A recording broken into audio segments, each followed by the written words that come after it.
Asam nukleat adalah makromolekul organik, yang berarti merupakan senyawa organik besar yang terbuat dari ribuan bahkan ratusan ribu molekul yang lebih kecil.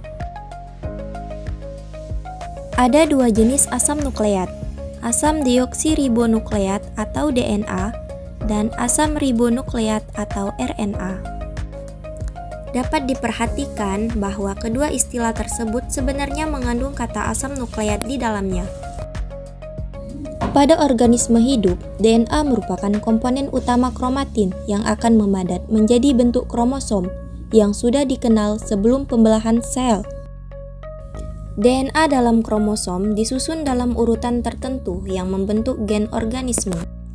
Gen mengandung petunjuk untuk setiap fungsi sifat dan aktivitas dalam organisme hidup. Aktivitas ini mencakup reproduksi pertumbuhan, terutama hederitas, yang berarti untuk mewariskan gen kepada keturunannya. Jenis asam nukleat lainnya adalah RNA. RNA terlibat secara integral dalam membangun protein spesifik melalui perakitan asam aminonya dalam urutan yang benar.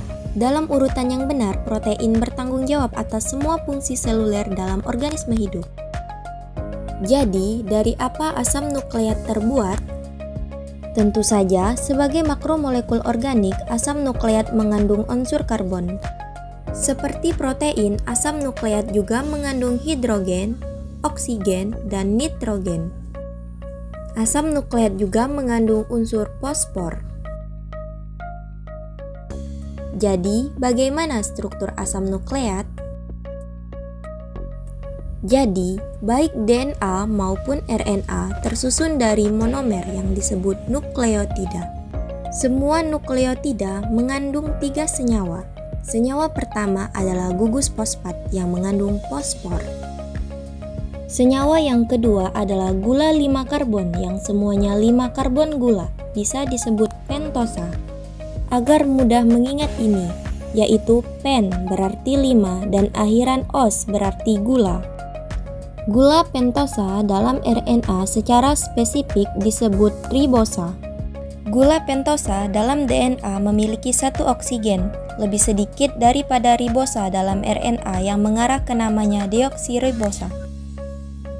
Senyawa ketiga dalam asam nukleat nukleotida adalah basa lemah yang selalu mengandung nitrogen.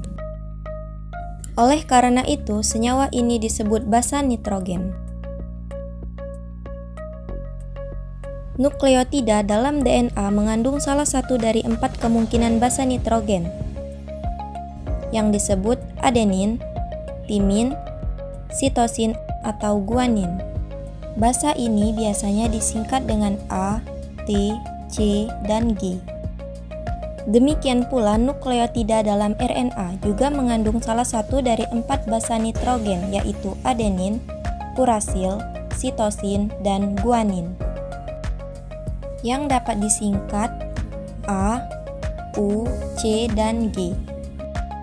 Dapat dilihat bahwa DNA dan RNA memiliki adenin, sitosin, dan guanin, tetapi hanya DNA yang memiliki timin dan hanya RNA yang memiliki urasil.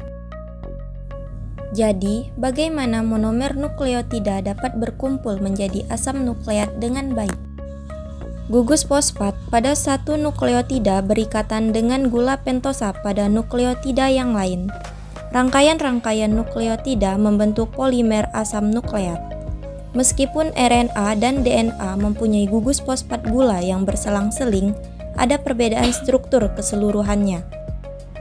Misalnya, RNA adalah asam nukleat beruntai tunggal, sedangkan DNA adalah asam nukleat beruntai ganda. Kedua untai dalam DNA dihubungkan oleh ikatan hidrogen yang menghubungkan basa nitrogen dari satu untai ke basa nitrogen dari untai lainnya. Jadi dapat disimpulkan bahwa asam nukleat itu adalah makromolekul organik.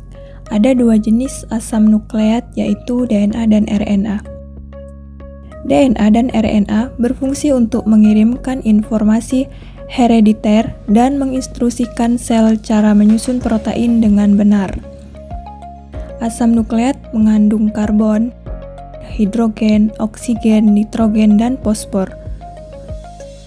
Nukleotida adalah monomer yang berikatan bersama-sama membentuk DNA dan RNA, yang terdiri dari 3 senyawa gugus fosfat, gula 5 karbon, juga dikenal sebagai pentosa dan basa nitrogen.